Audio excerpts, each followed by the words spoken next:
시간 우리에게 주신 살아계신 하나님의 말씀, 신약 성경 요한복음 4장 20절에서 24절까지 말씀입니다.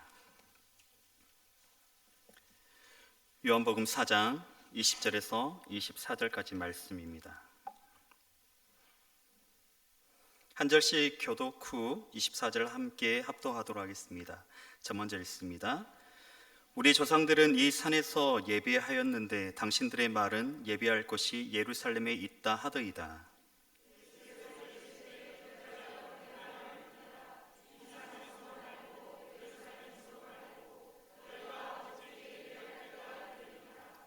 너희는 알지 못하는 것을 예배하고 우리는 아는 것을 예배하노니 이는 구원이 유대인에게서 남이라.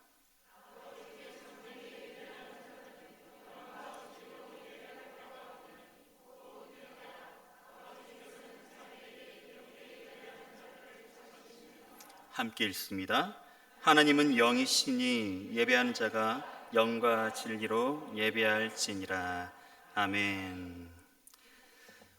오늘 예배도 하나님의 크신 은혜가 귀한 성도님들에게 가득하길 축원드립니다. 여러분, 예배 드리는 것이 기쁘십니까? 기쁘시죠? 진심이시죠? 아멘.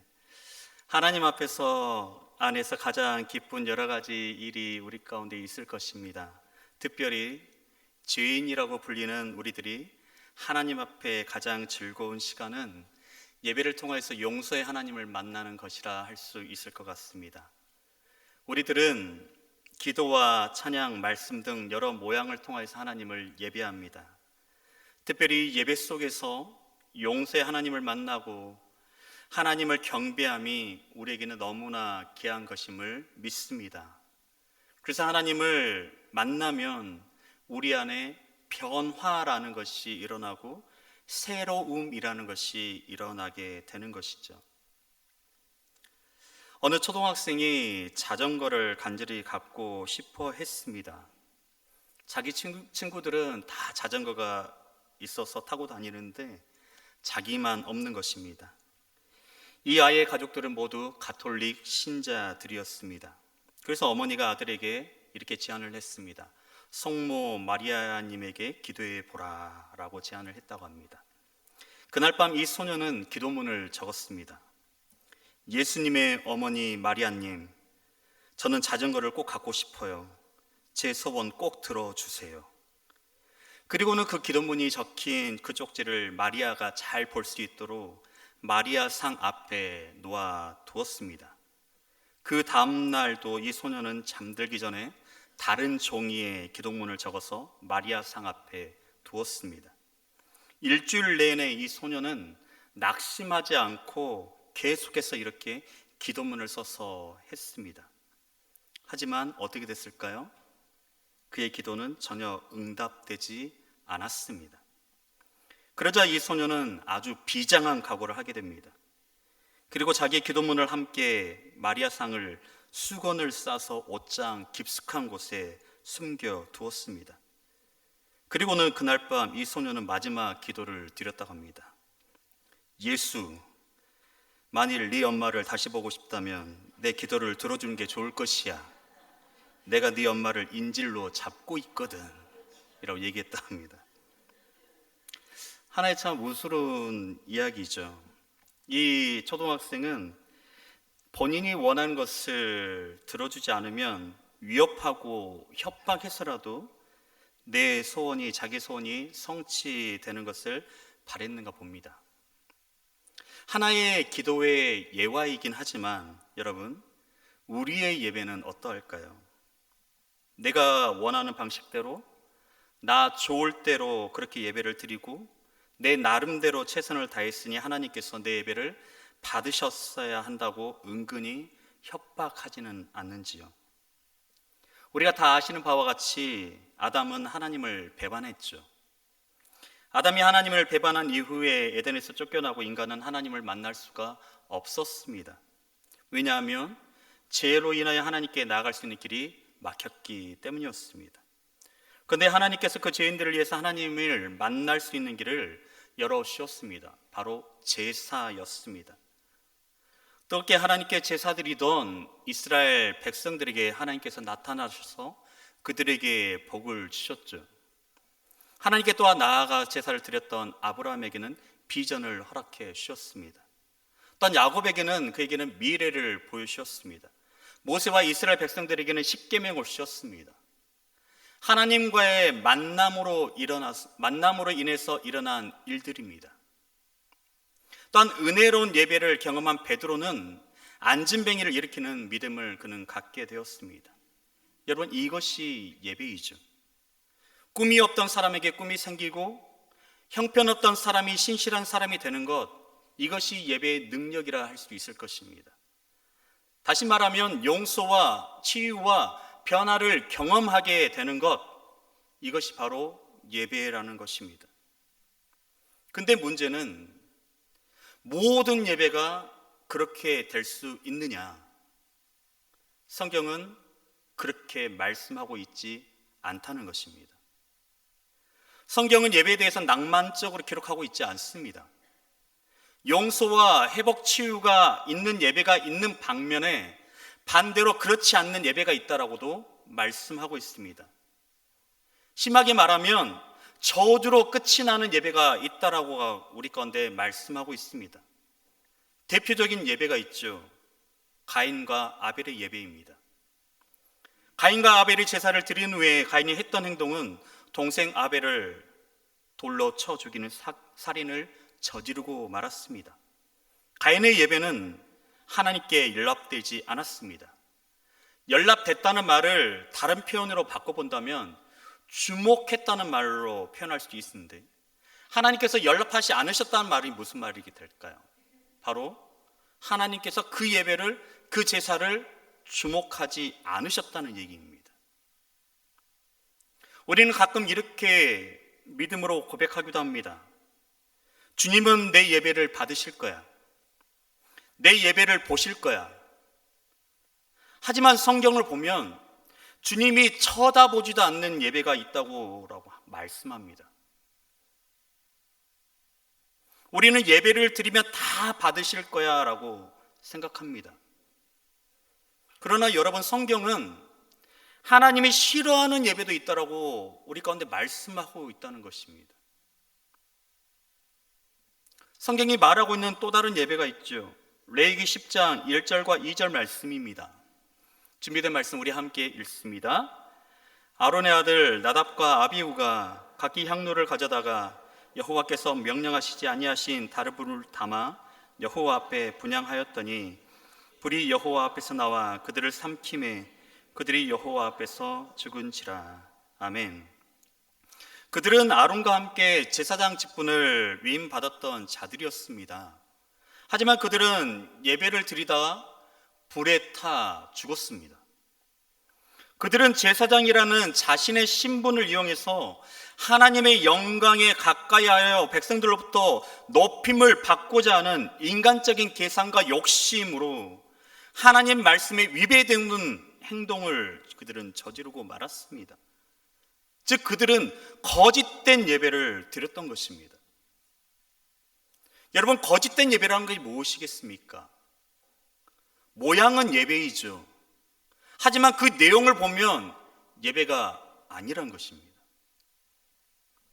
다시 말하면 껍데기는 예배였습니다. 하지만 그 안의 핵심이 하나님을 경배하는 그 예배가 아니었기 때문에, 거짓이었기 때문에 그 예배가 하나님 앞에 받아들여지지 않는 예배였다.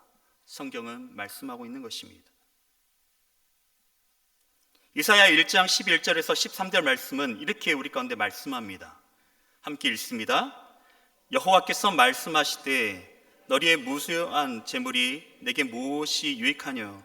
나는 순양의 번제와 살찐 짐승의 기름에 배불렀고 나는 수송아지나 어린 양이나 순염소의 피를 기뻐하지 아니하노라. 너희가 내 앞에 보이러 오니 이것을 누가 너에게 요구하였느냐? 내 마당만 밟을 뿐이니라. 헛된 재물을 다시 가져오지 말라. 분향은 내가 가증히 여기는 바요 월삭과 안식일과 대회로 모이는 것도 그러하니 성애와 아울러 악을 행하는 것을 내가 견디지 못하겠노라. 아멘. 모양도 갖추고 있고 형식도 갖추고 있고 뭔가 하나님이 받으실 만한 내용이 있어 보이지만 마음이 떠나 있어서 하나님이 이런 예배 가운데 있어서 오지 말라라고 말씀하고 있는 것입니다. 왜냐하면 그 예배가 가증스럽다고까지 주님은 말씀하고 있습니다. 성경은 하나님이 받으셔서 변화를 일으키는 예배를 말하고 반대로 가증스러워서 견디지 못해서 드리지 말라고 하는 예배도 말씀하고 있습니다. 예배라는 그 단어를 넣는다 해서 무조건 예배가 거룩한 것은 아니란 것입니다.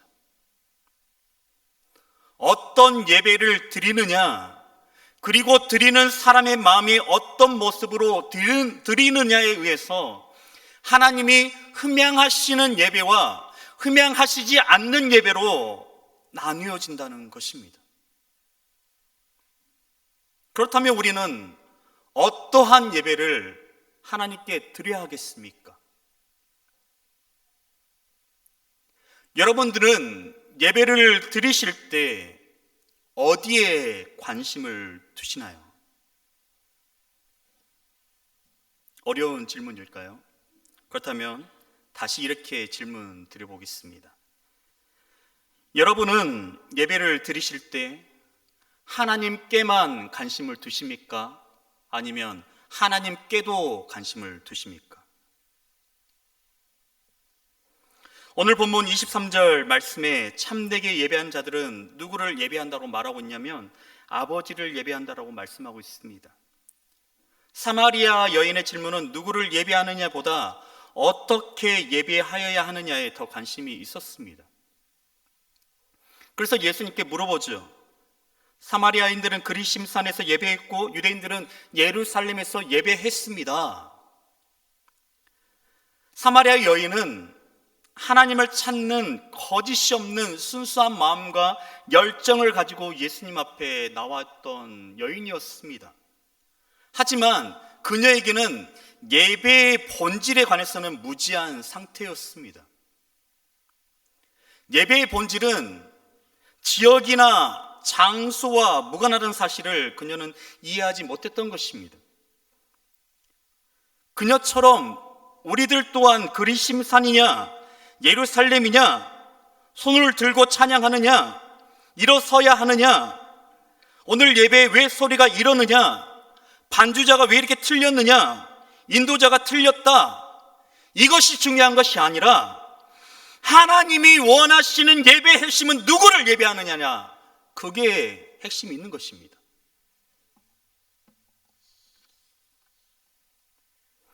앞서서 가인과 아벨에 대해서 말씀을 드렸는데요. 히브리서 11장 4절을 보면 아벨에 대해서 더 나옵니다. 아벨이 가인보다 더 나은 제사를 드렸다라고 말씀하고 있습니다. 더 나은 제사를 드린 조건을 믿음이라고 성경은 말씀하고 있습니다.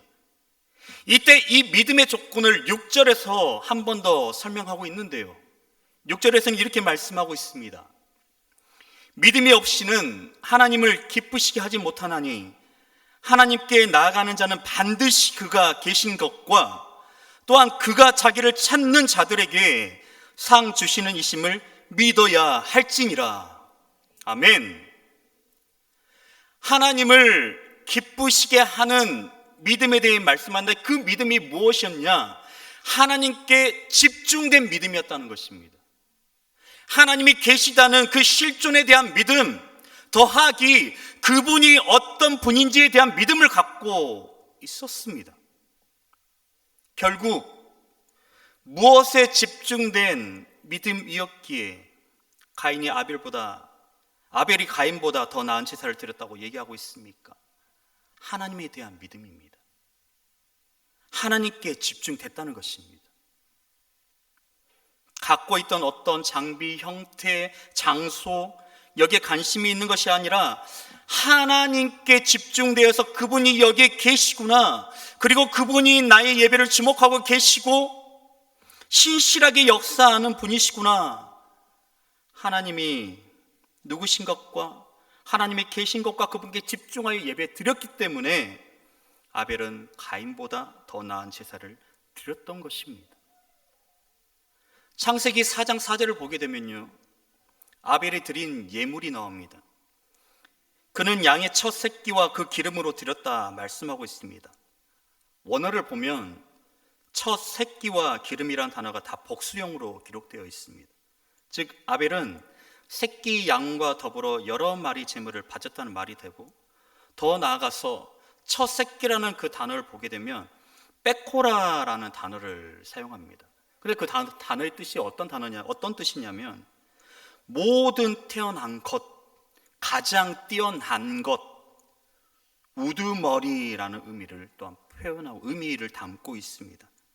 즉 아벨은요, 정성을 다해서 자기의 그 모든 것들 중에서 가장 좋은 것을 그는 구별하여서 하나님께 드렸다는 것입니다. 여러분 한번 상상해 보십시오. 내가 정말 좋아하는 사람이 있는데 그 사람에게 내가 선물을 한다고 가정해 보십시오. 그렇다면 그 사람이 정말로 좋아하는 것이 무엇인지를 알아서 그것을 선물을 사고 그 사람을 위해서 예쁘게 포장해서 그 사람에게 주는 것이 마땅한 도리 아니겠습니까? 내가 정말로 좋아한다면 다시금 그 사람이 정말로 좋아하는 것을 찾아서 선물하게 되더란 것입니다. 계속해서 그 사람에 대한 관심을 가지고 준비하고 생각하고 해서 선물을 한다는 것이죠. 예배는 그렇습니다.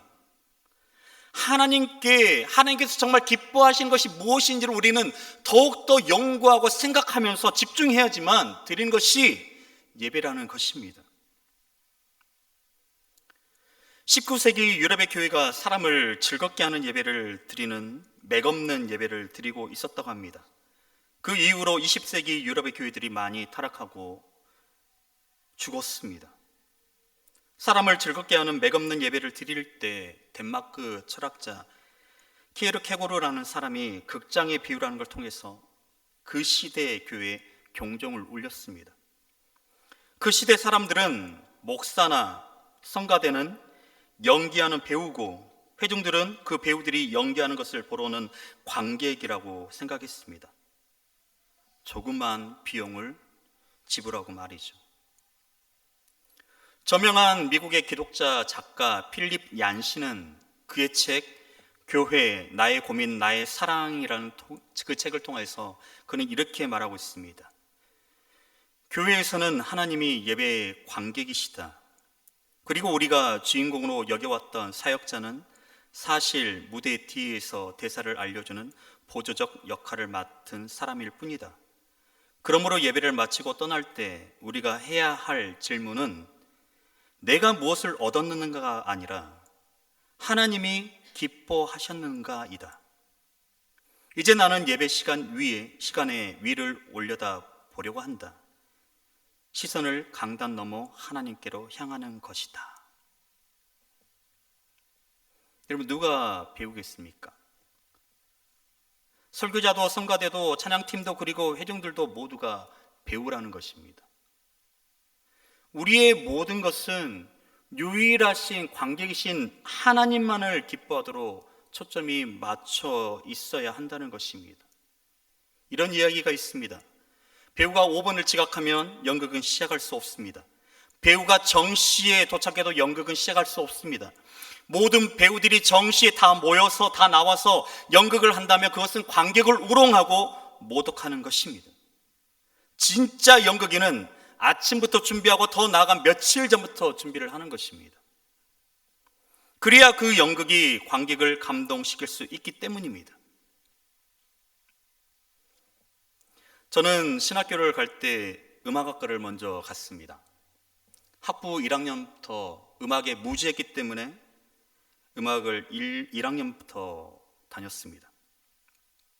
그런데 학교에서 음악을 할 때 공연을 1년에 2-3번, 많게는 4-5번 정도를 공연을 했습니다. 여러분 그 공연을 해서 그 공연의 참가자들은 며칠을 연습할까요? 하루일까요? 이틀일까요? 3일일까요? 그것도 아니면 일주일, 2주일일까요?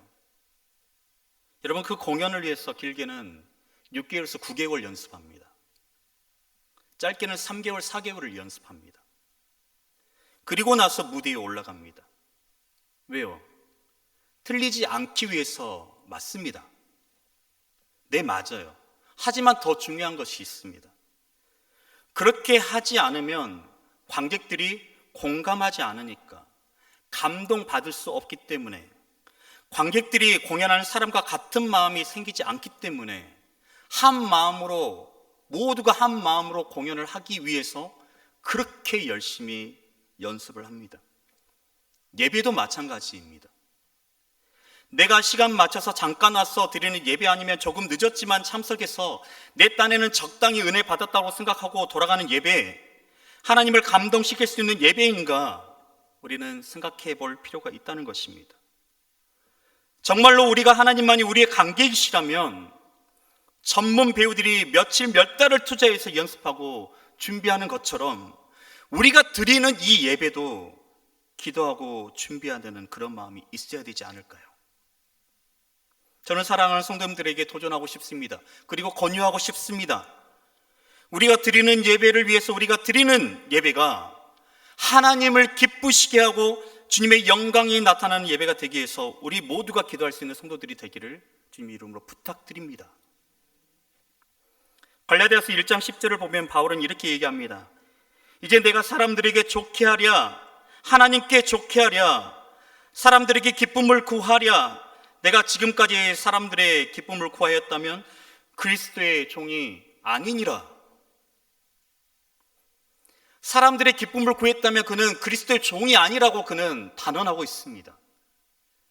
하나님의 기쁨을 구하는 것, 어떻게 해야만 하나님을 기쁘시게 할 수 있을까?